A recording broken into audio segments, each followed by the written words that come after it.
Human papilloma virus hybrid capture আমরা দুইভাবে করি।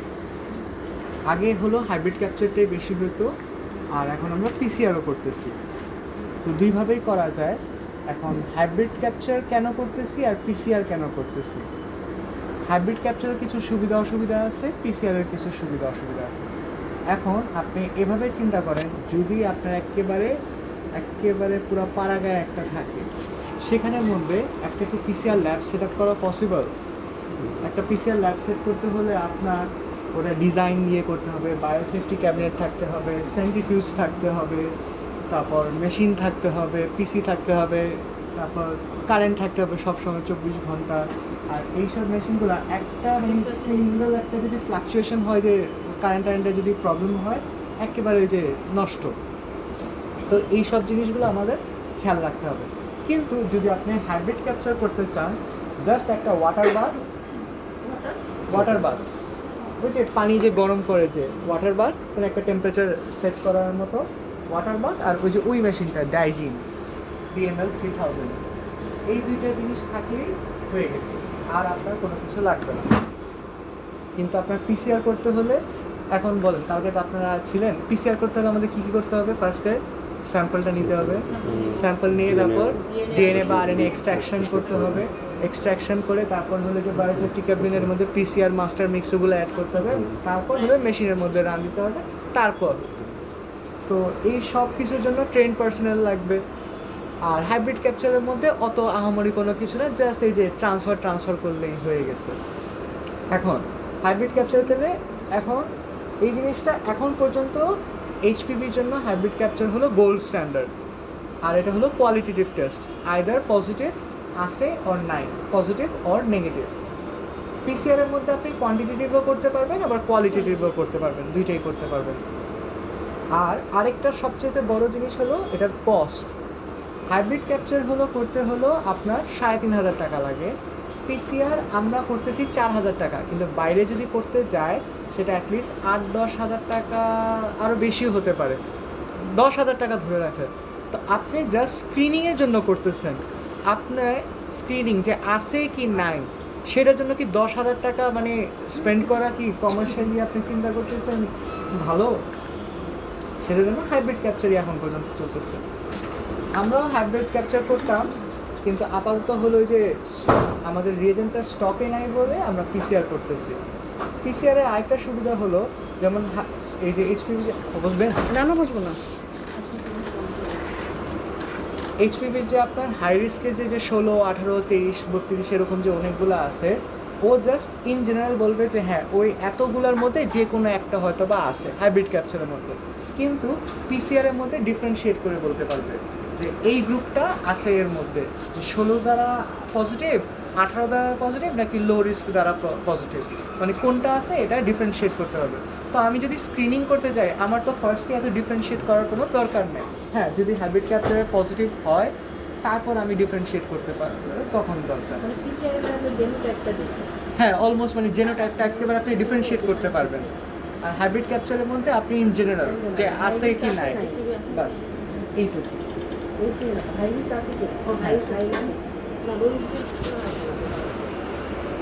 এখন আমাদের যে হাইব্রিড ক্যাপচারের প্রসিডিউরটা, এই হলো রিয়েজেন্টগুলা। ফার্স্টে হলো আমাদের হলো ডিনেচারেশন রিয়েজেন্ট, তারপর হলো ডিনেচারেশন রিয়েজেন্ট, তারপর হলো এই যে প্রোব ডাইলিউয়েন্ট, আর তারপরে যে negative control, positive control, detection reagent 1, detection reagent 2, আর ওয়াশ বাফার। এখন এই যে হাইব্রিড ক্যাপচারটা, এটার নামকরণটা কিভাবে হয়েছে? হাইব্রিড ক্যাপচার, এটা তো অন্য কোনো নামও হতে পারতো, তাই না? এটা ওয়াশ বাফার। একটা প্রশ্ন করি, যে আমরা যে স্যাম্পলটা নিয়ে দিই, আমরা তো কালেক্ট করি, আমরা যে এসপিবি ডিএনএ করতে পাঠাই গাইনি অনকোলজি থেকে, তো ওই যে পটটার মধ্যে পাঠাই, ওইটার মধ্যে কি কি দেওয়া থাকে? এটার মধ্যে একটা ট্রান্সপোর্ট মিডিয়াম দেওয়া থাকে। ট্রান্সপোর্ট মিডিয়ামটা যে এই লিকুইডটা যে ভিতরে কি আছে এটা আমরা জানি না। আচ্ছা। আমরা যদি জানতাম তাহলে কালকে থেকে তো আমরা বানানো শুরু করে দিতাম। এইগুলো মানে পেটেন্টেড জিনিস তো, ওরা একেবারে ওদের ফর্মুলেশন। যেমন এইটার মধ্যে যেই ট্রান্সপোর্ট মিডিয়ামটা ও যেভাবে বানাইছে এটা তো হলো কাইজেন কোম্পানির, হয়তো বা রোশেরটা হয়তো বা অন্য কোনোভাবে বানাইছে, ওদের মতন এক একটা। কিন্তু এটার মেন কাজটা হলো কি যে আপনি সার্ভিক্যাল সোয়াবটা নেওয়ার পর ওই যে স্টিকটা রেখে ভেঙে দিবেন, ভেঙে তারপর এটা ক্যাপ করে দিবেন। ওই যে সার্ভিক্যাল সোয়াবটা যাতে ড্রাই হয়ে যদি আপনি ডিনেচার বা নষ্ট যাতে না হয়ে যায়, ওই ট্রান্সপোর্ট মিডিয়ামটা ওকে হাইড্রেট করে রাখে আর স্টেবল রাখে, যাতে আপনি টেস্ট করতে পারেন, হ্যাঁ, ট্রান্সপোর্ট করার জন্য।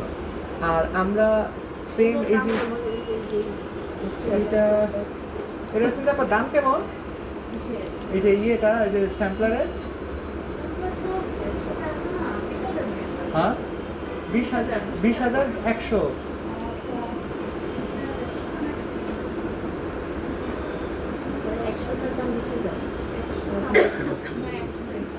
ওই ওর উপর তাহলে হিসাব প্ল্যান করে কি। তো এই জিনিসটা আপনার তাহলে ট্রান্সপোর্ট মিডিয়া আমাদের কাছে যখন আসে, আসার পর এটাও আমরা উইকে একবার করি, ওই যে সেম কাহিনী। কিন্তু এখন কথা হলো যে আপনাদের কালকে তো আমাদের ছিল যে কন্ট্রোল অনেক বেশি ছিল, তখন আমরা জমাইয়ে করতাম। এখানে তো 2টা কন্ট্রোল খালি, তাইলে তো নেগেটিভ আর পজিটিভ তাহলে।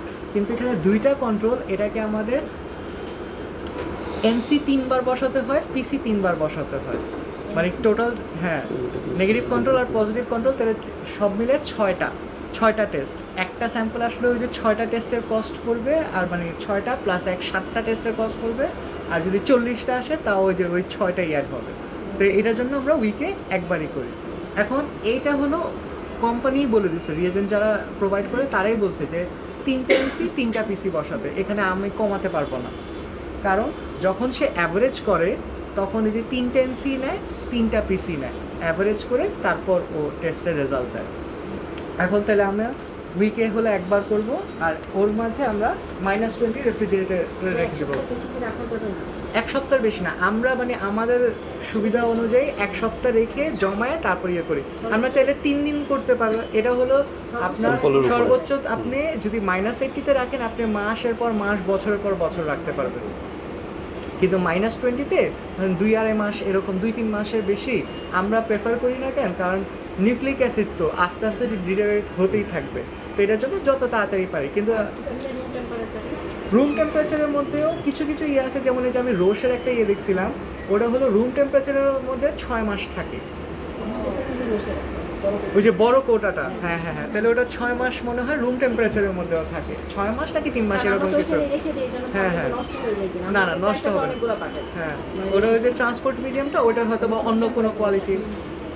কিন্তু আমরা সেফ সাইডে থাকার জন্য আপনার যে কোনো জিনিস আপনি এভাবে চিন্তা করবেন, যখন আপনি টেম্পারেচারে ড্রপ করবেন অ্যাক্টিভিটি কিন্তু কমে যায়। তাহলে আপনার যত অ্যাক্টিভিটি কমুক, এখানের মধ্যে যে ধরেন এটাও হয়তো বা 2 মাস 3 মাসে কিছু হবে না, কিন্তু তারপরও আপনার যদি অ্যাক্টিভিটি অল্প একটুও লস হয় হিসাবে, তাহলে আপনার এটা লস না। তো এটার জন্য আমরা সেফ সাইডে সবসময় রেফ্রিজারেট করে ফেলি, -20-তে রেখে দিই। 1 সপ্তাহ পর আমরা বের করি, জমে সবগুলো একসাথে। তাহলে আমাদের করতে হলে কী হবে, 3টা নেগেটিভ কন্ট্রোল বসাতে হবে, 3টা পজিটিভ কন্ট্রোল। ওই যে মাইক্রোসেন্ট্রিফিউজ টিউবগুলো আছে না, ওটার মধ্যে 3টা এনসি 3টা পিসি, ওটা নিতে হবে। তারপর প্রত্যেকটা যে স্যাম্পল থেকে এখানের মধ্যে থাকে হলো 1 ml, ঠিক আছে, এখানের মধ্যে 1 ml থাকে, 1 ml থাকে। এইটার মধ্যে আমার যে কোনো জিনিসের মধ্যে যদি আপনার ট্রান্সপোর্ট মিডিয়া যতটুকু আছে, ওইটার হাফ ভলিউম হলে ডিনেচারেশন রিয়েজেন্ট দিতে হবে। যেমন এটার মধ্যে আছে হলো 1 ml transport media with sample, এটার মধ্যে তাহলে আমার কত, 500 মাইক্রো বা ওই যে 0.5 ml আমার ডিনেচারেশন রিয়েজেন্ট এটার মধ্যে ডিরেক্টলি অ্যাড করে দিতে হবে। এখন যদি রোশের কথা বলি, আমি এই কিটের মধ্যে যদি রোশেরটা ইউজ করি, রোশের মধ্যে মানে থাকে 2 ml এর মতো থাকে হয়তো বা ট্রান্সপোর্ট মিডিয়া, তাহলে এটার মধ্যে কত দিতে হবে, 1 ml দিয়ে দিতে হবে, 1 ml ট্রান্সপোর্ট মিডিয়া দিয়ে দিতে হবে। দিয়ে এটার পর এটার কাজই হলো কি, ডিনেচার করা আপনার এই যে সেল টেল যা আছে। কারণ আপনার সার্ভিক্যাল সব যখন তখন তো এটার মধ্যে অনেক সময় ব্লাডও এসে পড়তে পারে, তারপরে যে সার্ভিক্সের সেল টেল এসে পড়তে পারে, অনেক কিছুই আসতে পারে, তাই না? তো ওর কাজই হলো এটা ডিনেচার করা। ডিনেচার করবে কীভাবে, 70 ডিগ্রি সেলসিয়াস আমরা ওই যে ওয়াটার বাথটাকে সেট করি, সেট করার পর ওখানের মধ্যে আমরা বসায় দিই কয় ঘন্টার জন্য,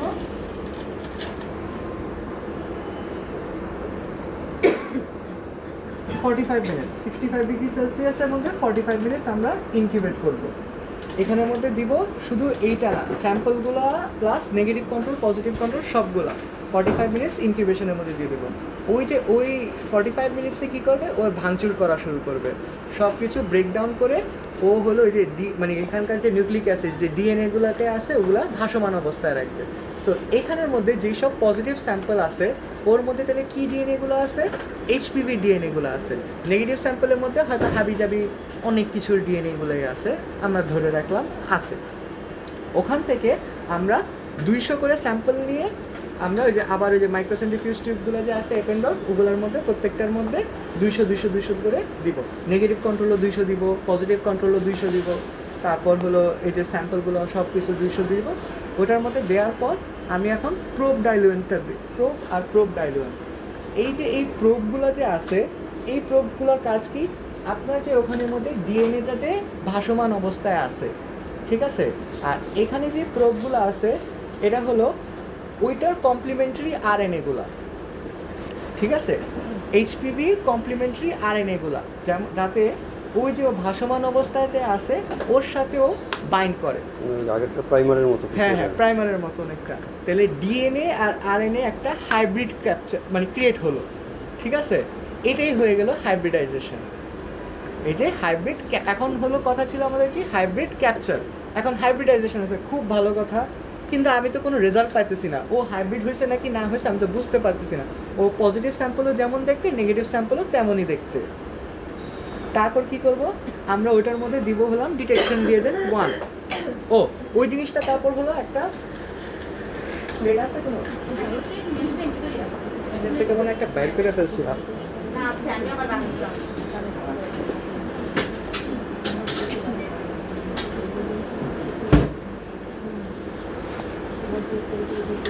এই যে প্লেটটা এই যে দেখছেন এখানে হলো যে 3টা নেগেটিভ কন্ট্রোল 3টা পজিটিভ কন্ট্রোল। এটা নর্মালি একেবারে পুরোপুরি সাদা থাকে, এখন একটু ওই যে হাইলাইটারে যে নিয়ন টাইপের মতো লাগতেছে, কিন্তু একেবারে ফুললি সাদা থাকে। 3টা নেগেটিভ কন্ট্রোল 3টা পজিটিভ কন্ট্রোল।